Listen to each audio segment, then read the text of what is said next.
ng gas. Ay, tumirik. Tumirik na. Kaya nga napilitan ng ipagawa eh. Kasi kung pinagawa sana yan, nalaman yung ano, hindi sana dadami ang Oo nga. problema. Yan mga sir, to Toyota Innova 2005 to sir, no? Toyota Innova na 2005 model. Yan, ang issue niya mga sir, blackout. Matagal na raw sabi ni sir, taon na sir? Mag-isang taon na raw yata na blackout. Yan, andar yan mga sir, pero wala, hindi talaga gumana. Yan. Kahit mainit na yung makina, kakarating lang din ni sir eh. Wala, blackout talaga siya.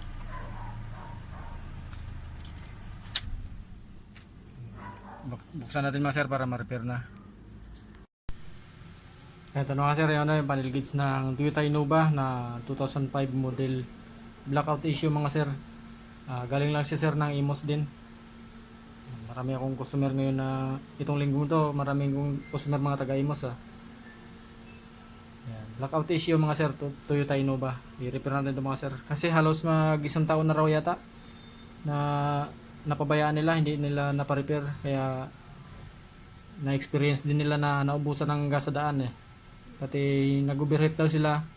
Hindi daw nila na monitor kasi hindi nga makita yung temperature gauge. Yan. Kaya nangyari napa-overhaul tuloy yung makina. Yan. I-repair natin mga sir.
Okay na to mga sir, simbolo lang natin to para may kabit na ulit sa sasakyan. Goods na to. Yan mga sir, ito na yung panel gauge ng Toyota Innova. Yan. Gasoline engine. Okay na siya. Yung blackout. Yan, okay na.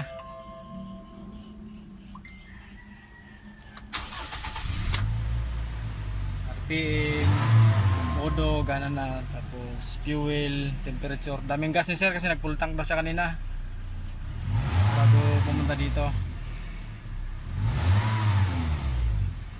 Ayan, okay na siya mga sir. Toyota Innova blackout issue ngayon, okay na siya. Ayan.